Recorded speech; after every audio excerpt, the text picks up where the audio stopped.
అత్యంత విధ్వంసం సృష్టిస్తుంది అనుకున్న మోంతా తుఫాను ఈ రాష్ట్రంలో గౌరవ ముఖ్యమంత్రి చంద్రబాబు నాయుడు గారు తీసుకున్న చర్యల వల్ల పూర్తిగా అధికార యంత్రాంగాన్ని ఈ విపత్తును ఎదుర్కోవడానికి సమాయత్తం చేయడం కారణంగా జిల్లా కలెక్టర్ల సన్నద్ధత కారణంగా చాలా సమర్థవంతంగా ఎదుర్కోగలిగాం. తీవ్ర నష్టం వ్యాపిస్తుంది, ప్రాణ నష్టం జరగచ్చు అనుకున్న నేపథ్యంలో రాష్ట్ర ప్రభుత్వ యంత్రాంగం అప్రమత్తత కారణంగా అటువంటి నష్టం పెద్దగా సంభవించలేదు. ప్రభావిత జిల్లాల్లో కూడా చెట్లు పడిపోవడం, కొన్ని చోట్ల విద్యుత్ అంతరాయం కలిగించడం, ఈదురుగాల కారణంగా అనేక సబ్స్టేషన్లని విద్యుత్ నిలిపేయడం జరిగింది తప్పిస్తే పెద్దగా ప్రమాదం జరగలేదనే విషయం మనం చూస్తూ ఉన్నాం. అయితే ప్రతి గంటకు ఒకసారి రియల్ టైం మానిటరింగ్ చేస్తూ ఏ జిల్లాలో ఏ ప్రాంతాల్లో ఎంతెంత వర్షపాతం నమోదవుతోందని గుర్తించి తద్వారా జాగ్రత్త చర్యలు తీసుకునేలాగా జిల్లా యంత్రాంగాన్ని, అధికార యంత్రాంగాన్ని గౌరవ ముఖ్యమంత్రి గారు సన్నద్ధం చేసిన కారణంగా ఇవాళ చాలా సమర్థవంతంగా మోంతా తుఫాన్ నుంచి రాష్ట్రాన్ని, రాష్ట్ర ప్రజల్ని ఆస్తి నష్టం జరగకుండా, పెద్ద ఎత్తున పంట నష్టం కూడా జరగకుండా ఆదుకోగలిగాం. కొన్ని వేల రిలీఫ్ క్యాంపులను పెట్టి లోతట్టు ప్రాంతాల్లో ప్రజల్ని కానీ లేదా లంక గ్రామాల్లో ప్రజల్ని కానీ, అతి ఎక్కువ వర్షపాతం నమోదవుతున్న ప్రాంతాల్లోని ప్రజల్ని కానీ తరలించడం ద్వారా వాడికి అన్ని రకాల వసతులు, భోజన వసతి, అదేవిధంగా మెడికల్ క్యాంపులు కూడా ఏర్పాటు చేయడం ద్వారా ఇవాళ ఎటువంటి నష్టం లేకుండా అరికట్టుకోగలిగాం.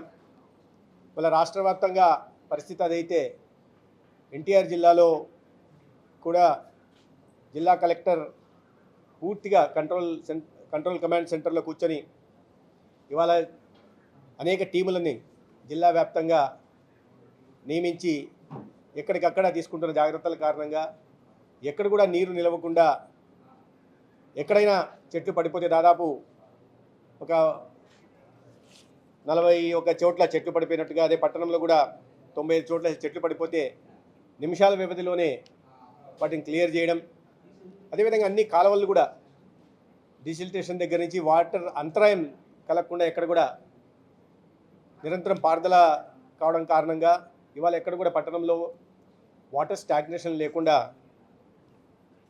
జాగ్రత్తలు తీసుకోగలిగాం. జిల్లాలో అనుకున్న స్థాయిలో వర్షపాతం నమోదు కాలేదు.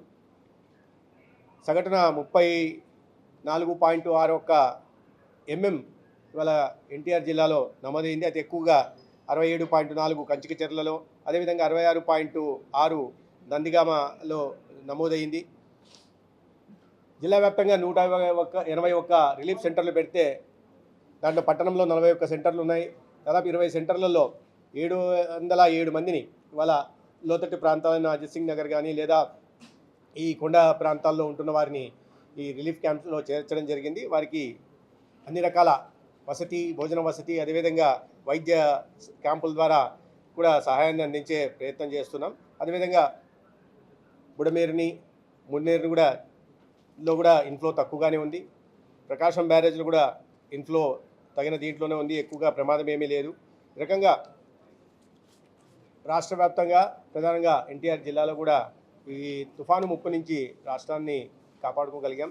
మామూలుగా అయితే ముఖ్యమంత్రి గారు అంత ప్రొయాక్టివ్గా లేకుండా ఉండి, అంత గైడెన్స్ ఇవ్వకుండా ఉండి, అధికార యంత్రాంగాన్ని అంతగా మోటివేట్ చేయకుండా ఉండి, లిటరల్గా let the entire team from the front, ఆ పరిస్థితి లేకుండా పోతే పెద్ద ఎత్తున ప్రాణ నష్టం, అదేవిధంగా ఆస్తి నష్టం కూడా సంభవించేది.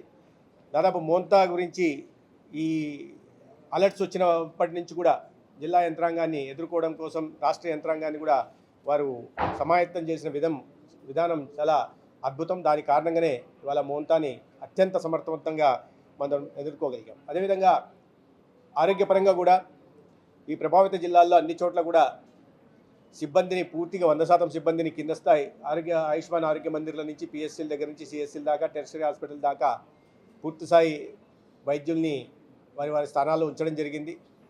ఈ క్యాంపులలో వీటిల్లో ఏఆర్వీలు, ఏఎస్వీలు, యాంటీ స్నేక్ వీనం, రైబిస్ వీనంలను కూడా ఏర్పాటు చేయడం, ఎపిడమిక్ డ్రగ్ను కూడా తగిన మోతాదులో ప్రతి చోట కూడా ఉంచడం జరిగింది. ఇప్పటిదాకా తుఫాను సమర్థవంతంగా ఎదుర్కోగలిగాం, వాటర్ స్టాగ్నేషన్ లేకుండా చేయగలిగాం.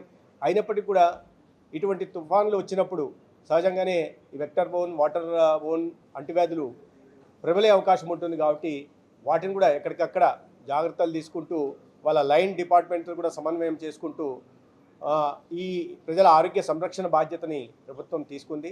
వీటిని ఈ అంటువ్యాధులు, వాటర్ బోన్, వెక్టర్ బోన్ వ్యాధులు ప్రబలకుండా ఇవాళ ఆ దిశగా కూడా చర్యలు తీసుకుంటుంది. మనకు ఈ సైక్లోన్స్ అట్లాగే ఈ వరదలు అయితే వస్తాయో ఈ ప్రతి ఒక్క క్రైసిస్ ఒక్కొక్క మంచి మంచి టెక్నాలజీ నేర్పిస్తున్నాయి. ఎందుకంటే సీఎం గారు ఎప్పుడు ఇన్నోవేటివ్గా ఆలోచిస్తుంటారు, క్రియేటివ్గా టెక్నాలజీ వాడుకుంటూ ఎఫిషియన్సీ పెంచడం చెప్తుంటారు. దీంట్లో భాగంగా ఈసారి మనం ఏదైతే మంతా తుఫాన్ వచ్చిందో దీనికి డ్రోన్స్ని ఎన్యూమినేషన్ కోసం వాడుతున్నాము. ముఖ్యంగా ఫీల్డ్ ఎన్యూమినేషన్లో మనకు మీకు తెలిసే ఉంది, రోడ్ డ్యామేజు లేదా చెట్లు పడిపోవడము లేదా ఇది మన పంటలు డ్యామేజ్ అయితే ఉందో దీనికోసం డ్రోన్స్ని వాడి డ్రోన్స్ ద్వారా ప్రిలిమినరీ ఎన్యూమినేషన్ చేయడానికి ఆదేశాలు వచ్చినాయి. ఇదే ప్రకారంగా నా జిల్లాకి, ఎన్టీఆర్ జిల్లాకి 20 డ్రోన్స్ ఇప్పటికే వచ్చాయి. 20 టీమ్స్ చేసి ప్రతి మండలానికి ఒక టీం పంపించాము.